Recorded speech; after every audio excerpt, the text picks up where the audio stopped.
Então, vamos só esperar aqui ela iniciar. Perfeito. Boa tarde, eu sou o professor Rodrigo Bastos Raposo, essas são as leituras de John Finnis. Hoje nós vamos adentrar o capítulo 4 da obra, onde o Finnis fará a apresentação dos demais valores humanos básicos. Vocês vão lembrar que no capítulo anterior ele falou do bem conhecimento, que ele utiliza como um exemplo para ilustrar algumas características essenciais dos demais valores. Vamos lembrar também que ele usa essa expressão valor para determinar a forma mais abrangente de um bem, e que ele vai expor para a gente que o valor, enquanto forma mais abrangente de um bem, ele pode ser realizado de infinitas maneiras. E é isso que ele se dedica aqui no início do item 4. Ele nos recorda logo de início que quando se trata de valores, quando se trata de bens humanos básicos, nós não devemos nos enganar e imaginar que se esteja fazendo ou propondo algum tipo de julgamento moral. Então, mais uma vez, quando nós tratamos de valor enquanto manifestação mais elevada de algo que tende a realizar algum aspecto do florescimento humano, está se falando de algo que é uma categoria pré-moral, né? Uma categoria que ela não implica nenhum tipo de julgamento e nenhum tipo de obrigação. Está se falando de valor aqui enquanto algo que é capaz de realizar um aspecto do florescimento humano. Bom, ele logo nos alerta que há outros valores além do conhecimento e que uma característica desses bens humanos básicos é que eles constituem pontos de partida para que a gente possa compreender as buscas humanas e o comportamento humano. Bom, e ele começa o capítulo 4 mencionando algumas dificuldades que se apresentam quando se estudam esses bens básicos, né? E, geralmente, essas dificuldades, segundo Finnis, são visões muito reducionistas, quando se tenta simplificar demais os valores, por exemplo, reduzindo o valor básico, por exemplo, como o Hart fez, sobrevivência. Né? Esse é o grande valor básico, né? Sobrevivência. Né? Ou tentando reduzir algumas categorias, como talvez simplesmente a obtenção de prazer e satisfação, ou simplesmente evitar a dor, ou às vezes uma lista que ela é limitada demais. Então, o primeiro alerta que ele faz a gente deve trabalhar com algumas categorias de valores que não precisam ser tão numerosas, mas deve-se fugir de uma redução excessiva. A outra questão é que, às vezes, a relação de valores ela pode se tornar incoerente, porque a cada momento aquele que tenta elencar os valores adota um critério diferente. Então, ele vai colocar que isso também atrapalha na investigação. Então, a ideia aqui onde ele se firma bom, o que conduz ao florescimento humano enquanto um aspecto da realização do ser humano que pode ser desejado por qualquer um, independentemente de cultura ou independente do momento histórico. Então, Finnis está tentando buscar bens humanos básicos que tenham uma natureza universal e atemporal e que contribuam, então, para esse florescimento humano. A outra questão que ele diz que atrapalha é quando os estudos dos valores eles se tornam ligeiros demais, né? Quando se sacrifica um pouco a possibilidade de refletir, aprofundar, questionar, e aí a ideia é que isso aí não contribui para uma análise adequada. Então, o que eu acho que o Finnis está nos recomendando aqui no frigir dos ovos, né? Primeiro, não ter pressa em encontrar uma verdade única ou uma chave mágica, né? Então, não vamos tentar simplificar demais. Segundo, vamos tentar manter em mente qual é o critério para a identificação desses valores. E, por fim, vamos nos atrever a não resolver o problema tão rápido, né? Manter as coisas um pouco em suspenso e reconhecer que a análise que a gente está tentando fazer aqui, ela é uma análise difícil e que nós não vamos encontrar aqui respostas prontas. Tá? Então, basicamente, são essas as 3 cautelas que ele nos recomenda. E ele vai traduzir essas recomendações na forma de algumas distinções que nós devemos fazer para tentar pensar sobre esses valores, essas formas amplas da realização humana. E aí, ele começa retomando uma discussão que ele procedeu essa discussão longamente no capítulo anterior, que é distinguir, olha, não é aquilo que eu quero que é bom, não é o nosso querer humano que torna as coisas boas, né? O valor, ele tem essa qualidade por si e independente da minha vontade. Então, entre as inclinações que se possui e as formas do bem que se pensa valer a pena perseguir, há uma diferença, né? Então, nem todas as minhas inclinações vão automaticamente gerar alguma forma de bem, alguma forma de valor.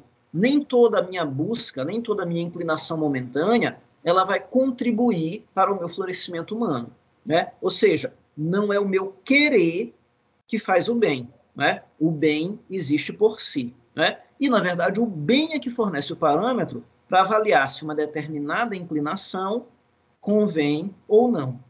A outra distinção que ele nos convida a fazer é entre as condições materiais que afetam a busca do valor e o valor em si.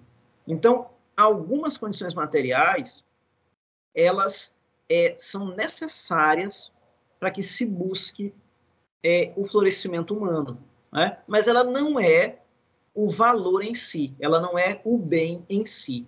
Então, a inteligência, no caso, ela é uma ferramenta, ela é um instrumento necessário para que eu busque o conhecimento, para que eu reflita, para que eu tente alcançar a verdade, mas a inteligência em si, ela não é um bem humano, ela em si não é um aspecto do florescimento humano, ela evidentemente é necessária, né, para que eu realize, para que eu busque esse florescimento, né? E assim, outras condições, né? A própria questão, por exemplo, de estar dotado, por exemplo, de certos bens necessários para que eu possa sobreviver, ter um certo conforto, ter a segurança e o tempo de buscar a realização pessoal. Então, tem elementos que são necessários e que eles influenciam na busca do valor, mas eles não se confundem com aqueles. Então,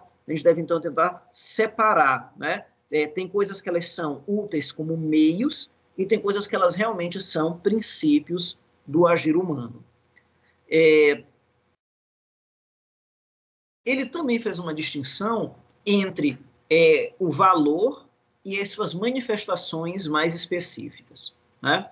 Então, ele, e na mesma linha, entre os fins que eu desejo alcançar e os meios, né? Então, nessa primeira categoria, o valor, ele é uma apreensão geral de um bem com o qual eu me comprometo.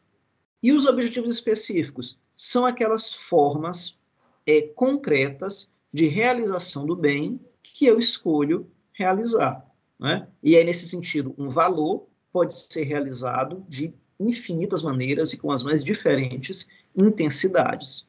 Da mesma forma, eu devo diferenciar entre aquilo que eu quero, né, aquilo que irá gerar o meu florescimento humano e aquilo que é útil para que eu o alcance. E aí ele faz uma analogia muito boa com os chamados bens primários que o John Rawls apresenta em sua teoria da justiça, né? E aí ele realmente cita, o Rawls fala, as pessoas têm que ter liberdade, oportunidade, riqueza, autoestima, são elementos necessários para que elas possam buscar alguma coisa na vida, né? Então, não são propriamente valores, né? Mas são instrumentais e necessários para que eles possam ser perseguidos. Bom, e ele faz, então, um alerta interessante, né, com que ele vai nos preparando para introduzir os valores especificamente, que é dizer, olha, nós somos tentados, no mundo em que a gente vive, a afirmar que não existem valores universais, ou seja, que isso que ele afirma de que há primeiros princípios da razão prática, né, dizer que há valores, né, de que há algumas coisas que são autoevidentes, que conduzem ao florescimento humano e que são universais e atemporais, haveria uma tendência a dizer, não, isso não pode acontecer por conta de cada cultura, cada povo, tanta variedade que se vê no mundo, né? Só que ele vai dizer, calma, não é bem assim, né? Quando se analisa as sociedades, os comportamentos humanos, a gente vai ver que tem muita coisa em comum, né? Então, que de um modo geral, coisas como o homicídio, o incesto, né? A própria o direito de você ter alguma segurança daquilo que é seu, né? O lazer, o tratamento e a deferência que é conferida aos mortos, um certo temor, uma certa busca da compreensão do sobrenatural, a ideia de que os homens se associam para perseguir seus objetivos. Então, ele vai dizer, em todas as sociedades, esses elementos eles aparecem.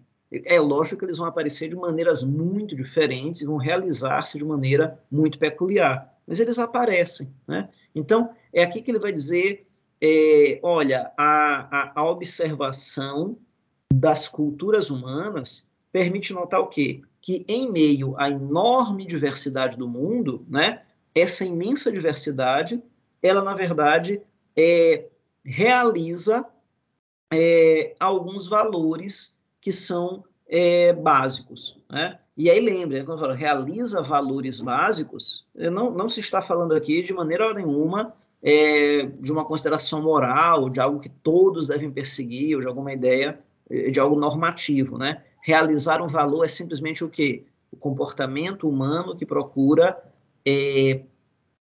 envolver-se numa busca para realizar-se, né? Individualmente, né? E aí todo o comportamento humano, todo o comportamento em sociedade, ele é influenciado pelas buscas individuais de realização e pela busca de cada um pelo seu florescimento.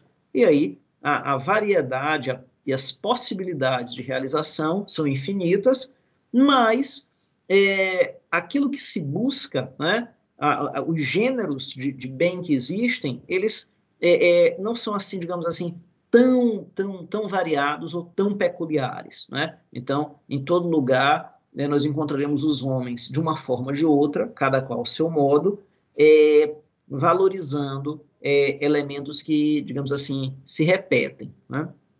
Bom, e ele reitera isso, né? Fins vai explicar, então, os valores, né? Aqueles grandes bens que conduzem ao florescimento humano. Esses são universais. Já as regras morais, aparentemente, não são, né? E isso aí pode mudar muito de um povo para o outro. Ele fala, isso vai ser tratado no capítulo 5, né? E aí ele volta, né? Esse capítulo aqui, ele procura tratar de valores básicos e de sua universalidade com caráter pré-moral, né? E que esses valores, eles permitem a sua realização de infinitas maneiras. Bom,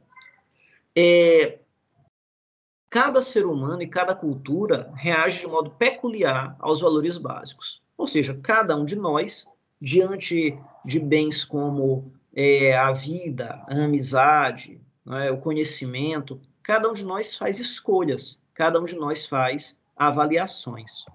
Bom, logo adiante, ele começa o capítulo em que ele vai introduzir os bens humanos básicos de maneira assim mais analítica, né? Então, e ele começa nos convidando a aplicar essa ideia de valor e de razão prática a nós mesmos, né? Então, é uma maneira de você estar dentro da leitura e percebendo como funciona a teoria da lei natural que ele se propõe, né? Onde eu vou buscar os fundamentos das minhas ações a partir do quê? Da utilização da minha inteligência de modo razoável para buscar o meu bem-estar, para buscar a minha realização pessoal. Bom, e quando eu penso, quais são os aspectos básicos do meu bem-estar? O que que faz com que eu me sinta bem? O que que eu quero realizar? O que que eu quero atingir? E a primeira coisa que a teoria finesiana vai dizer, olha, nesse momento você está só, né? Cada um de nós tem uma percepção peculiar, individual, própria, dos primeiros princípios indemonstráveis de sua razão prática. Então, vejam que coisa curiosa, e que a princípio parece um pouco paradoxal, mas é muito interessante. Os valores são os mesmos, e os valores são uma base compartilhada, e eles estão lá naquele fundo óbvio, indemonstrável, autoevidente, aquele fundo que é o fundo a partir do qual eu posso compreender o comportamento humano. Só que eles existem ali, mas no momento em que qualquer um de nós existe, pensa e busca se aproximar e busca realizar algum daqueles valores, cada um de nós entra com a sua indissociável o quê? Percepção, personalidade, sua própria razão, sua própria intelecção, né? Desculpem. Então, cada um de nós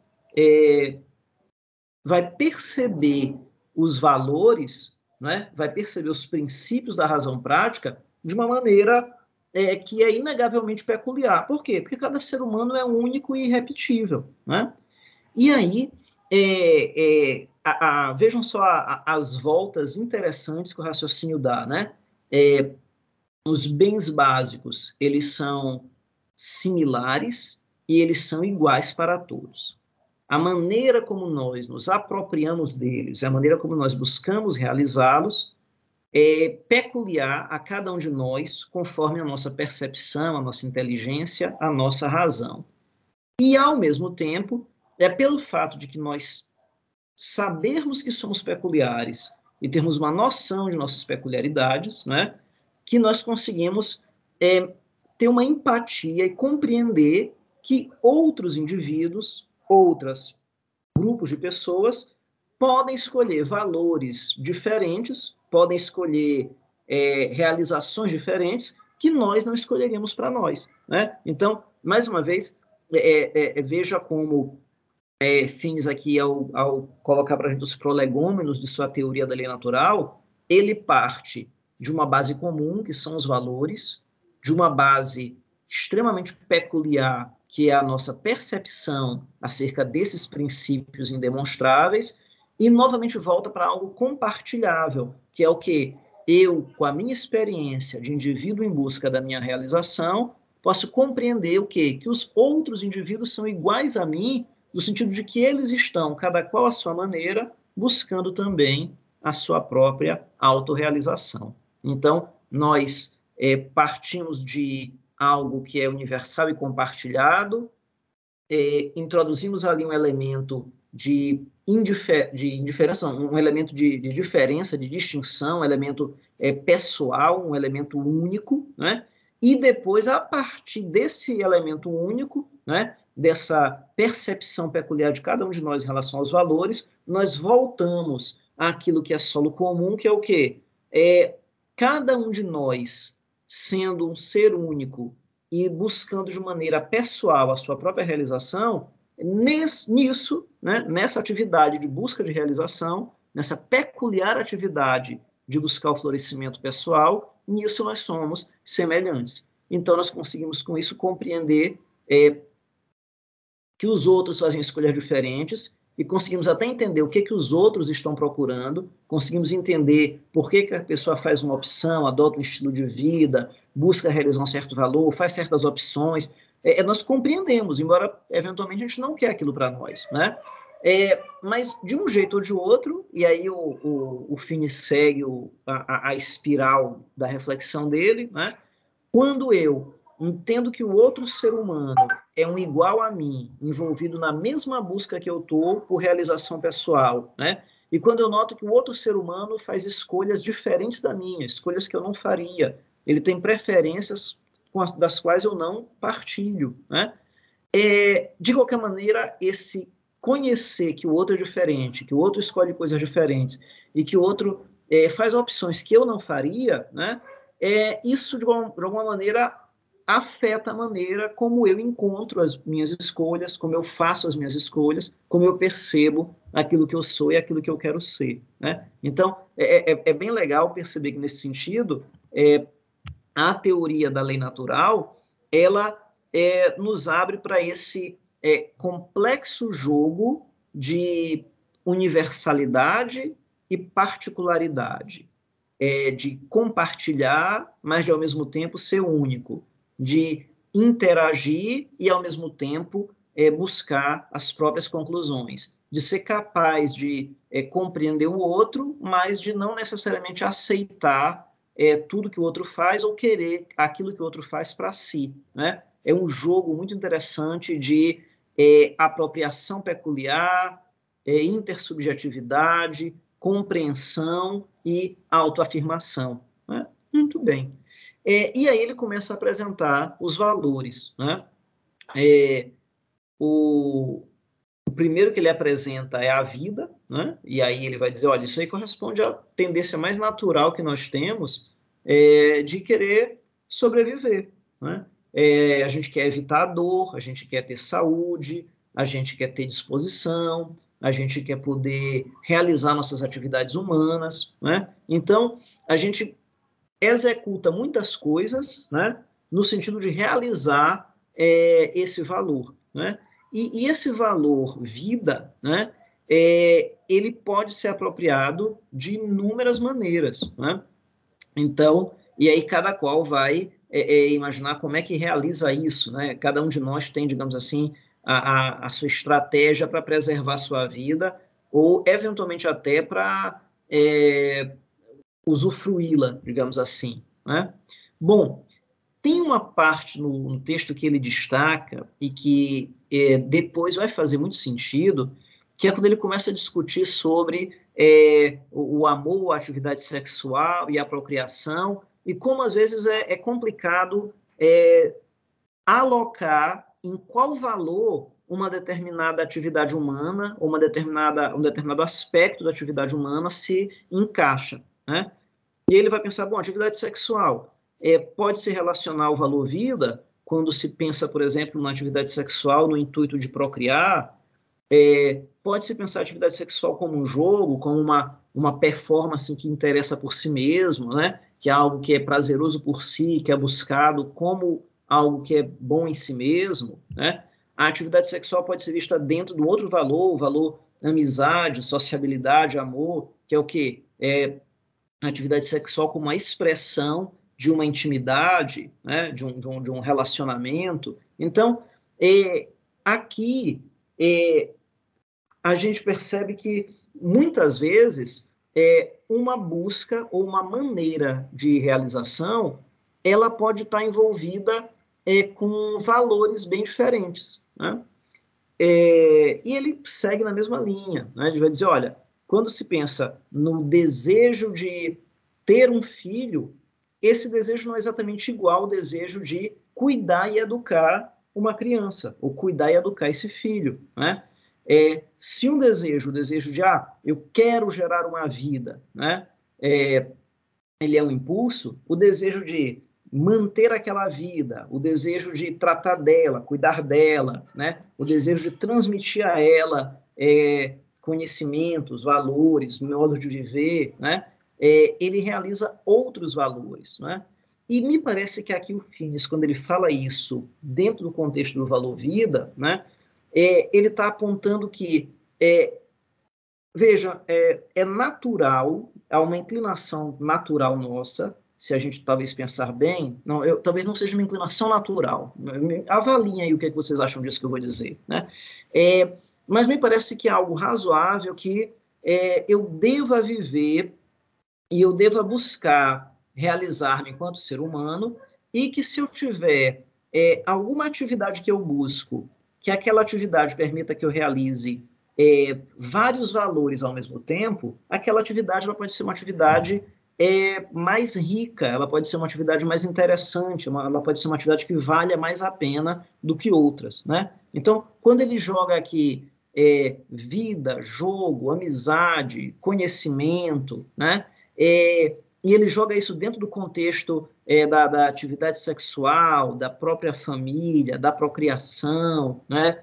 Da geração dos filhos, do matrimônio. Ele parece apontar o quê? Que podem haver determinadas atividades humanas, determinadas estratégias humanas que permitam que maior florescimento pessoal, maior florescimento humano, por conta de quê? Por conta de que, às vezes, em uma busca, né, em uma atividade peculiar, vários valores podem estar, de alguma forma, participando. Né? Você pode estar... a palavra que ele usa é essa mesmo, né? Você pode estar participando, você pode estar comprometido com a realização de vários valores que vão conduzir, que vão levar ao seu florescimento, por meio de uma atividade que ela toca todos eles. Né? Então, e aí uma coisa que eu achei interessante de pensar, né, que é o fato de que, realmente, né, quando a gente até traça estratégias assim, o que eu vou viver, o que eu vou estudar, o que eu vou fazer profissionalmente, como é que eu consigo, por exemplo, conjugar, eu quero brincar com meus filhos, mas ao mesmo tempo eu quero fazer um esporte. Então será que eu posso praticar um esporte com meus filhos, porque eu estou fazendo o bem da vida, eu estou cuidando deles, eu estou fazendo o bem da amizade, que eu estou socializando com eles, eu estou transmitindo conhecimentos, né? Então estou envolvendo ali também a questão do próprio conhecimento. Então, tem várias coisas que estão acontecendo ali juntas. Né? Então, nesse ponto, quando se pensa numa teoria da lei natural, né? Na base eu também vou ter o quê? Um tipo de reflexão filosófica que nos leva a pensar assim, afinal de contas, como é que eu posso agir para ter uma vida mais rica, mais redonda, mais completa, né? Para me tornar, assim, um ser humano que se realiza em uma quantidade maior de facetas, né? Então, eu desejo ser o pai, mas será que só isso vai me satisfazer? Eu desejo ser o profissional, mas será que só isso vai me satisfazer? Eu desejo ser o marido, né? Eu desejo ser o líder, eu desejo ser o religioso. Como é que eu faço para conjugar essas atividades? Né? Então, aí a razão prática entra para dizer, afinal de contas, qual é a estratégia mais inteligente que eu vou adotar, né, para me realizar como ser humano. Né? Então, é legal pensar, né, que a teoria da lei natural, ela parte de uma base filosófica e de uma discussão existencial, e ela vai nos conduzir a outros lugares, né? Ela pode nos servir como uma teoria para uma sociologia, para uma antropologia, para o direito, né? Então, ela vai ser uma rica base teórica para eu me aproximar das ciências sociais aplicadas e estudá-las, né? Estudar os fatos e aplicar ali dentro da minha investigação, né? Caso eu deseje adotar a teoria da lei natural como uma base teórica para uma busca científica. Bom, do conhecimento nós já falamos, né? E o destaque que o Finis faz aqui no curto texto dele é de que o conhecimento é um valor quando ele é buscado por si mesmo, né? E que a característica dos valores básicos, a grande característica deles é que eles são sempre uma busca em si, né? Eles até podem, eventualmente, em alguma faceta, servir de meio para outra coisa, né? Mas o valor, em sua expressão mesmo pura, ampla, abrangente, é algo que se busca por si. Bom, e aí ele trata logo a seguir do valor jogo, né? A palavra em inglês que usa é play, né? Então pode ser traduzido como jogo, como interpretação, como performance, né? Então a ideia aí é alguma coisa que é feita e apreciada por si, né? ela é algo que ela entretém, né? E que ela pode assumir inúmeras formas, né? E que toda a cultura e todos os povos conhecem a ideia de que o que se faz que pode ser,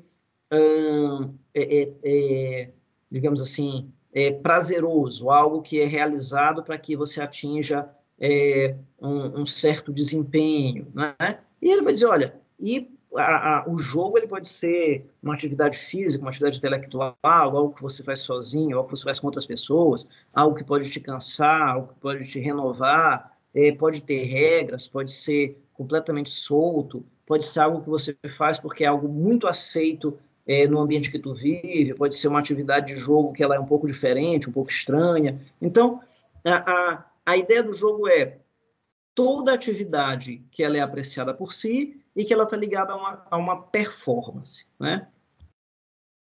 Ok. E aí ele vai falar das outras atividades, né? Dos outros valores, só que aí eu vou deixar para tratar do restante deles na próxima segunda-feira, né? No momento eu vou então fazer uma pausa, a gente tem ainda 20 minutinhos, né?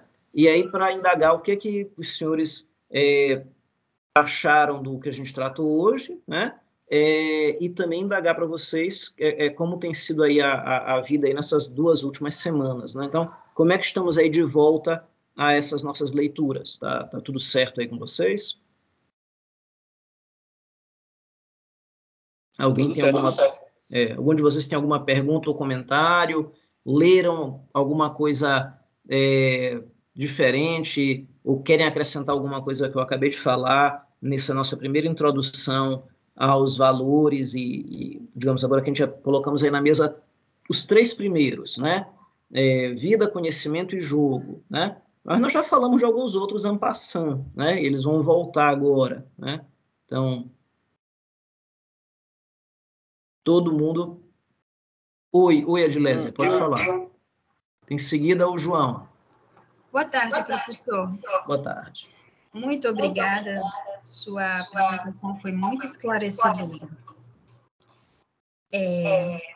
Eu, na página 154 da tradução brasileira, eu observei que, quando fala-se também do jogo, trata-se de conformidade às regras e espírito esportivo. Então, quando o senhor falou que poderia ser admitido uma forma de jogo que não precisasse ter regras, seria meramente focando no fato de ser prazeroso e não necessariamente de ser compartilhado. Como seria? O senhor poderia exemplificar, por gentileza? Posso. Essa parte do jogo é um dos que é mais complicado, porque ele é muito maleável. Quando eu li, eu fiquei pensando assim, será que o jogo seria talvez uma categoria de valor assim meio residual, onde eu coloco assim as atividades humanas que eu pratico como um fim em si mesmas, mas não encaixam bem nas outras categorias, né? Mas a ideia do jogo a atividade ela pode ser mais ou menos estruturada, né? Então, imaginem, por exemplo, que eu tenha talvez a própria atividade de um negócio que eu não queria entrar na questão da atividade artística, porque a apreciação estética ela está lá.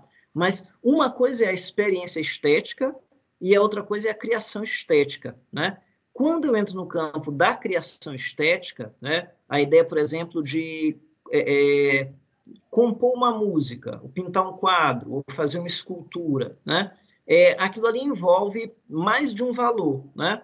Por um lado, envolve o valor da experiência estética, né? Do autor e do público que vai apreciar aquilo, e por outro, a produção daquela obra, ela envolve também um jogo, um jogo no sentido de uma performance, né? É alguma coisa que o sujeito vai fazer e que fica aí uma questão boa, né? Se a performance dentro do valor jogo, ela tem que ser uma performance que contém algum nível de excelência, né? Eu encontrei alguns autores que mencionam isso, mas eu assim, fica com uma certa tendência a discordar, porque eventualmente, digamos que o sujeito, por exemplo, que ele, digamos assim, ele sai para fazer uma caminhada, e nessa caminhada ele vai, não sei, tanto que ele vai apreciar o pôr do sol, como ele está, digamos ali, talvez marcando o tempo daquilo, e ele transforma aquilo numa atividade que também tem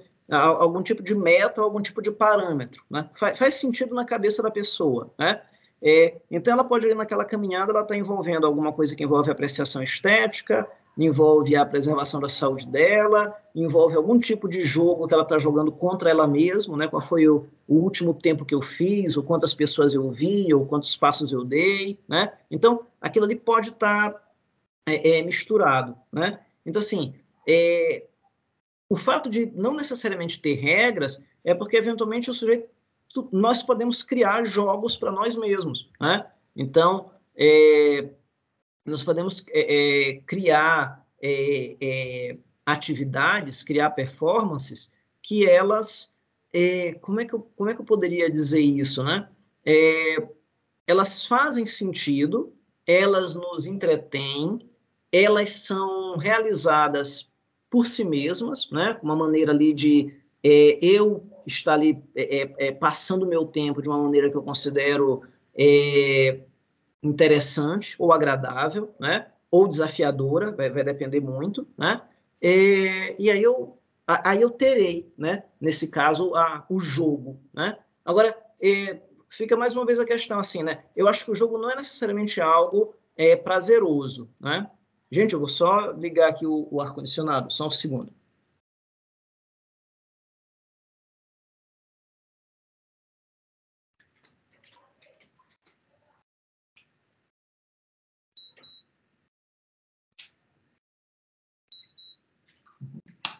Pronto, desculpem. Mas então vejam, então essa atividade aí do jogo, eu acho que assim, ela traz em si algumas dificuldades teóricas, porque ela é diversificada demais, né? Quando eu penso em outras atividades, como sociabilidade ou mesmo vida, né?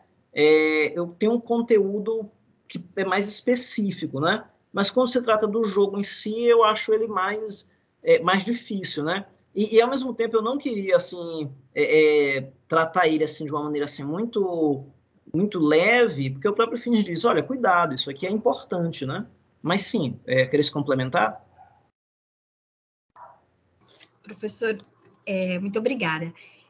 Eu, pensando nesse bem fundamental, o jogo, quando o senhor trouxe hoje a questão das regras e trouxe também o fato de não ser só prazeroso, veio algumas questões que o próprio Finis coloca no decurso da obra, na Lei Natural, Lei Natural e Direitos Naturais, acerca do caso central. Então, me veio a interrogação acerca do que seria, então, um jogo como um caso central, ou seja, um caso central de jogo. Então, seria esse estruturado nas regras, seria esse que pode ser compartilhado, pensando no bem comum, e não apenas um que trouxesse apenas uma satisfação. E ainda, se pensarmos, por exemplo, há jogos que são classificados como contravenção, e nem por isso eles deixam de ser jogos, né? nem por isso eles deixam de ser literalmente jogo, mas não podem ser comparados a um caso central de jogo, porque não visam o bem comum, né? E o que o senhor pensa a respeito disso, por gentileza? Pois é. Eu fico olhando assim, por exemplo, o jogo, quando ele é, por exemplo, atividade ilícita, vamos supor um jogo a dinheiro, né? Aí me parece que eu já não estou diante de um valor, porque aí o jogo já estaria servindo como um meio, né? Então a atividade ali do jogo não seria mais o fim em si mesmo, né? A atividade em si, né? Mas ele teria servindo ali para um outro propósito. E esse outro propósito poderia ser, por exemplo, o dinheiro em si, né? E eventualmente conseguir ali algum tipo de de emoção, algum tipo ali de desafio, né? Então, é aí que a coisa para mim fica um pouco complicada, né? Porque assim, quando o tradutor coloca jogo, né? A gente é levado a pensar nessa questão, mas então o jogo é o quê? É uma coisa divertida? É como se fosse um jogo de tabuleiro, um jogo de damas ou xadrez, em que duas pessoas se sentam, seguem regras, interagem ali naquele momento, e elas estão ali envolvidas naquela atividade, cada uma tentando ser melhor naquele jogo do que a outra, né?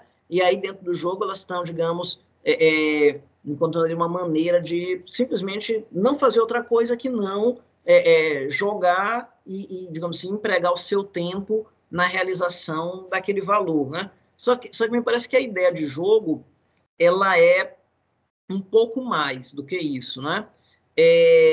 E aí, por exemplo, o jogo ele estaria distinto, né, da sociabilidade. Então, quando eu tenho um jogo que ele também é compartilhado e ele incita, por exemplo, a amizade, ou um jogo instrui, ensina alguma coisa, então eu posso ter o jogo, mas eu posso estar na atividade do jogo realizando outros valores. Aí é aquela complexidade que a gente nota que existe quando uma determinada atividade específica, ela nos permite compartilhar e realizar vários valores. Agora, quando você fala da ideia, por exemplo, de pensar assim, um caso central de jogo, aí eu me senti realmente bem desafiado, né? Porque eu fiquei pensando, o jogo me parece que é algo difícil de caracterizar, né?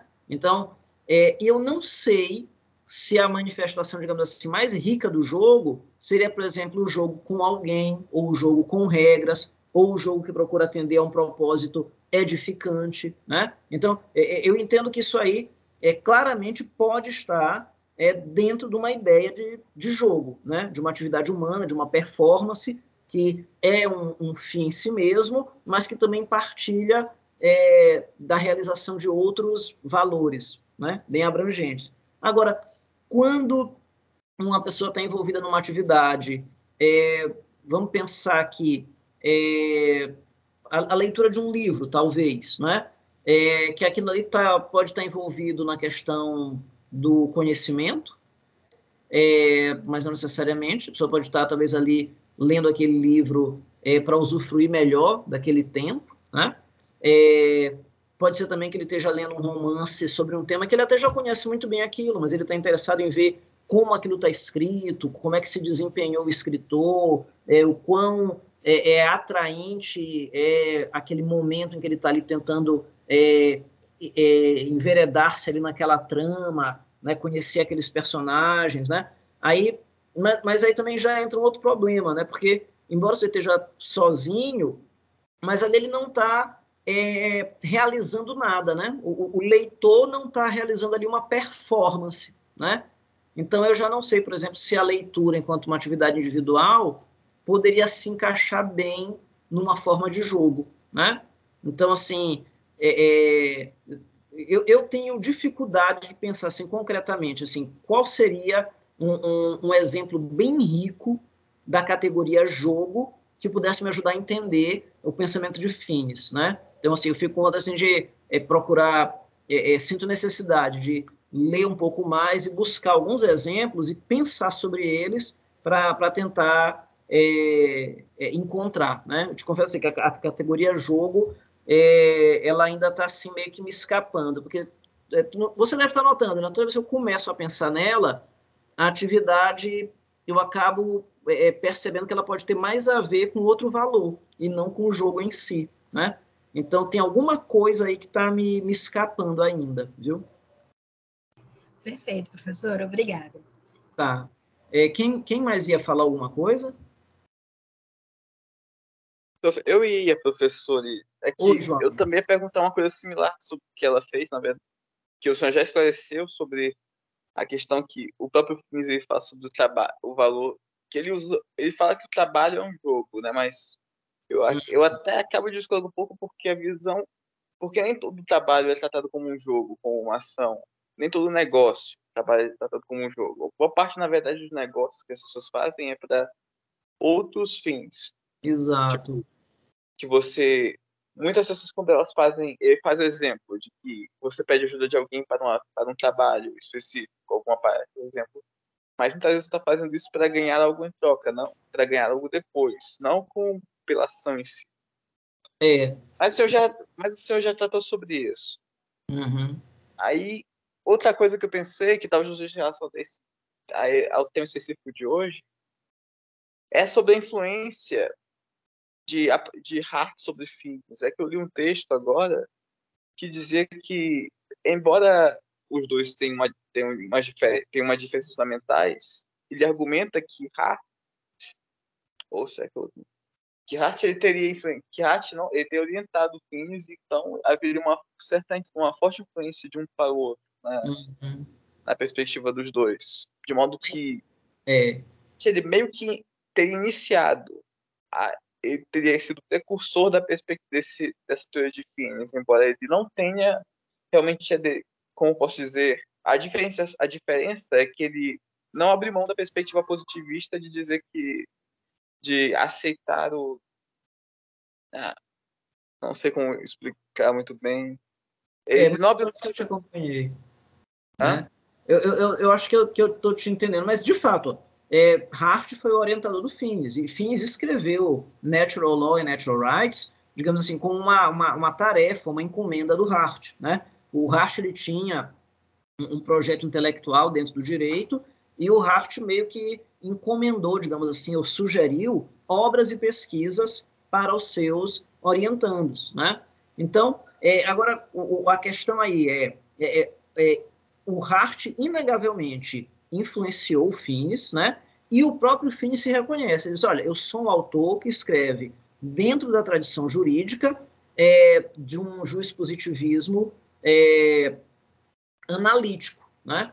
Então, tanto que tem toda uma preocupação do Finis, logo no primeiro capítulo, né, de demonstrar por que é que a teoria da lei natural que ele vai apresentar, ela é uma teoria que ela não tão distante ou não tão diferente, né, do jurispositivismo clássico, né? Tanto que algumas respostas que ele vai dar para o Kelsen, para o Finis, para o próprio Russ, né, que até faleceu ontem, né, o Joseph Russ, né, algumas respostas que o Finis vai dar não é para dizer assim, olha, você entendeu errado o justnaturalismo e o justnaturalismo é uma coisa muito diferente do positivismo. Não, geralmente a resposta dele é para dizer assim, olha, você está fazendo uma crítica do justnaturalismo, de um justnaturalismo que não existe, e o que os autores justnaturalistas disseram é mais próximo do que você, jurispositivista, está dizendo do que você imagina. Né? Então, é muito curioso que a teoria do direito natural de Finis, ela é uma teoria que ela procura dizer assim, olha, realmente temos pressupostos bem diferentes do jurispositivismo, né? A ideia aqui de bem comum, a ideia de uma sociedade bem organizada, a ideia de que não há uma fronteira entre ética e política, né? Tudo isso é muito diferente, mas, no entanto, o justnaturalismo ele não padece de alguns desses defeitos que o jurispositivismo se gaba de ter resolvido. Né? Então, o Finis, no Frigir dos Ovos, ele vai dizer assim, olha,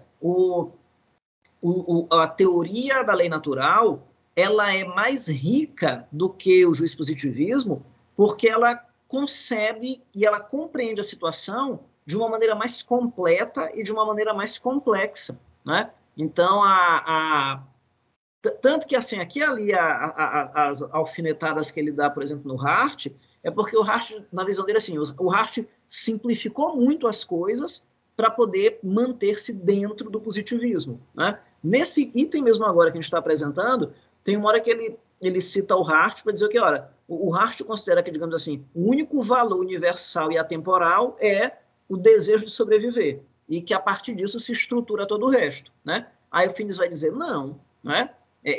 O Hart simplificou muito as coisas, né? Ele vai incorrer naquele defeito, né? Do sujeito que tenta explicar os valores, né? e acaba reduzindo demasiado, né? Então, o Hart, na visão dele, erra e faz um jurispositivismo menos bom, né? Porque Hart reduziu muito os valores universais, né? E ele vai dizer, por causa disso, a minha teoria da lei natural pode ter um potencial explicativo melhor do que o jurispositivismo hartiano, né? Por quê? Porque a minha teoria da lei natural leva mais elementos em consideração. Ela pode ter uma compreensão mais rica, aí a gente volta àquela ideia de caso central, né?